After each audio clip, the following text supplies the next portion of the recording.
Hi everybody, it's Jackie, and I just showed you this daily journal that I'm working in, my Dylusions Creative Diary, and now I thought I'd show you what I've got done so far in my Dylusions art journal. So this is just the standard art journal. You can see it's getting dirty. I've been working in it for a little bit, and I've got a few pages done, and I just think it's fun to share art. I haven't shared art journals with you guys before, I guess, in a long time because my books aren't full. I'm used to showing you full books, but then I thought, why not? Let's do a partial flip through, and if you guys like them, I'll keep doing them, and otherwise I'll stop. So I haven't done anything with the inside yet. I haven't decided yet what I'm going to do with those, and this page is not even usable. They're like stuck closed. But here's my first spread. I've been sharing all of these on Instagram, the link's below if you want to see them ahead of time. But this was my first time working in one of these journals, and this is where I learned I love the paper in a Dylusions journal, because the paper loves wet mediums, and it not only loves wet mediums, it's smooth. It's so rare to get it, like, it's almost like a hot press watercolor paper, and it just feels rare and special, and I love it. So to do these pages, I basically just use these distress sprays, and this one I use like a pink and a blue and a honey color, I guess. And I just spray them on the page, and I, get them, put some water on them, and then I just smoosh the pages together. Just like close it up, smoosh it, and then it comes open like this. And it opens like this, and you just kind of mop up the excess, and it gives you this beautiful background. And then I just use more sprays to do some like heart stencils and that sort of thing on it. I am not much of a drawer. Well, I won't say I don't draw well, but I don't know how to draw.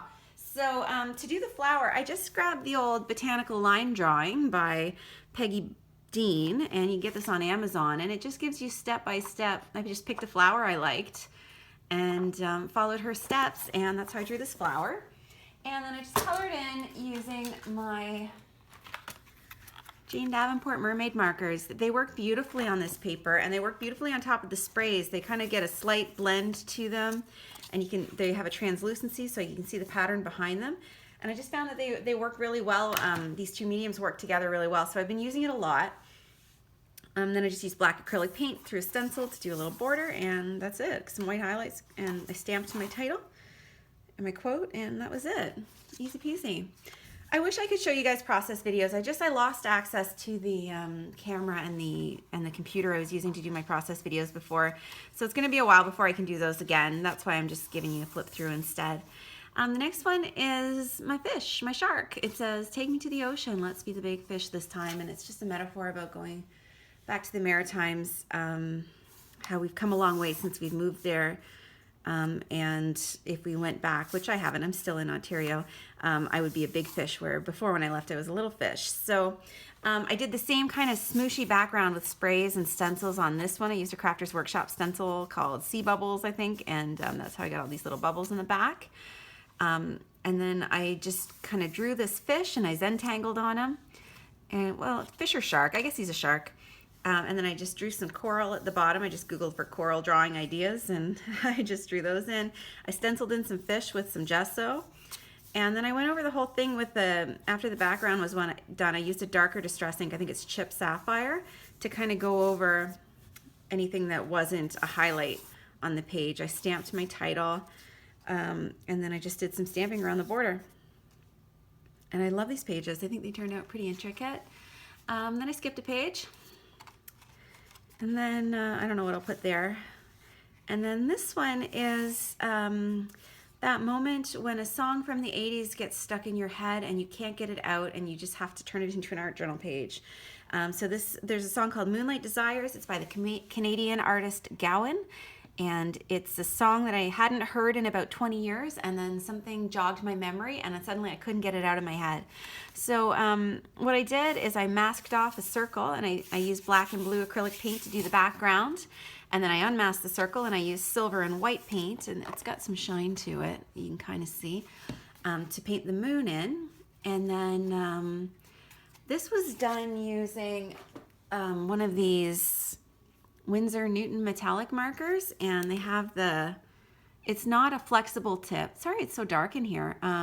It's not a flexible tip, so I just basically drew it out thin, and then tipped the pen over to thicken some of the down strokes, and I did that for my cursive writing down here. And I used some silver embossing powder to stamp some music notes, but they don't come through very clearly. Yeah, I don't see any way to brighten it up here. And then I used a pencil to write in the rest of the lyrics, so they're in there. But I put them really subtle. There's some more down there. And that's how I did those pages. And I just used a white pigment ink pad to do the border around the outside. And then jellyfish. I just felt like drawing a jellyfish. I love jellyfish. I think they're so beautiful. And this again I did with sprays, and because they're distress sprays, I've got you know, ink pads in the same color, so I used a peacock feather spray, and then I used my peacock feather distress ink to do the stenciling on top that you can see, and I did that with the purple as well. I think it's Dusty Concord. And then I also used a little bit of the shimmery gold watercolor. I don't know if you can see, yeah, it shimmers in the background as well. And then I just used the same technique here where I drew this with like a marker, like a thick black marker, and I used a fine liner marker in there too. And I just kind of, you know, Googled how do you draw a jellyfish. And then again, I used my Jane Davenport markers, brush markers, or mermaid markers to color it in. And I hand lettered a quote. I put, don't think about it, just go with it, because jellyfish, they don't have brains. They don't think about anything. They just go. And then I also did some texture paste. You can kind of see up here. Letters, like words. It's like a word stencil. That's what you can see right there. It's a Crafter's Workshop stencil as well, and that just gives the page nice texture all around the outside. These next pages are, I never decided whether or not to put the words on them. So it's a chameleon, and I just wanted to say blend in when you want to, stand out when you want to, or I could have put it in this way. But the idea is that the chameleon has a choice. The chameleon can choose blend in or stand out, and we can choose it too. And right now he's choosing to stand out.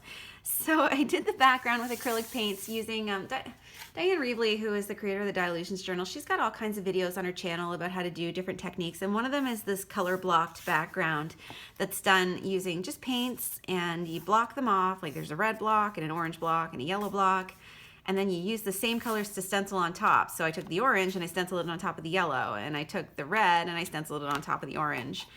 And then I took, and then just some black stenciling as well, and some white stenciling. I actually put some shimmer on the white ones. I don't know if you can see it, but yeah, you can kind of see it. They do shimmer. And then this guy I just drew on paper, and I colored him with some, I think I colored him with acrylic paint actually. But yeah, he's just kind of like a cartoony sort of drawing that I did, and I fussy cut him out and stuck him down and gave him a little Inktense shadow. And he was good to go. And now I'm working on some other pages where I'm doing this other thing that is a normal Diane Reevely technique, which is to zigzag out your pages. So it starts here in the middle in these blue pages, and I've got a zigzag cut out of this and a zigzag cut out of this, and then when you flip it, it's pink. And then when you flip it, it's orange. And I did some pink stenciling because I had a little bit of pink left on my sponge after I did the pink. And I've actually completed 2 of these so far. So back to the middle, I've done these 2. And I used the stamp set. I think it's a Dylusion stamp set, or I don't know, it's from Michaels. I forget who makes it. And I just used that to stamp on a couple of hearts, and I used a purple Inktense pencil to outline them to make them stand out a little bit more. I did some stamping, and I did some heart stenciling on it, and I just stamped out my quote and stuck it down, and I think it turned out really pretty. And then I also did these 2. And this is one of the Dylusions die cuts. That's like one that I purchased, and I colored it using Zig Clean Color Real brush markers. And this is a doodled border on the outside. This is a stamped border that I did, all these circles. And then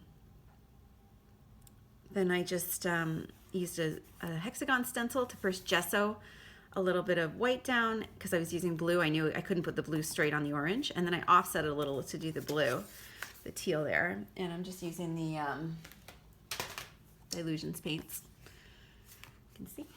And I just started using those. I didn't have them for these pages back here, but I just got some, so that's why I was doing these pages. And then I just stamped on my my words as We Get Sick on Too Many Cookies, but Ever So Much Sicker on No Cookies at All by Sinclair Lewis, who is a Nobel Prize winning author from the early 1900s. And then I just used a paint pen to draw a little wavy. So this is the same kind of wavy that the pages are. And now Diane Reevely sells a block that you use to make those waves, and I am cheap, so I made one at a chipboard. I just trimmed it, and I use this to trace around to cut out my pages, and I used it here to guide my text along. And so I like how those pages turned out. So yeah, that's what's happening in this book, and I still have a zillion pages to do, but I like to talk through them, so I think it's gonna be fun to show you guys a few at a time if you're cool with that, rather than waiting until this book is filled, which could take me like 2 years. And I'll just keep doing updates as I fill in more in this book. So let me know what you think. Thank you so much for watching.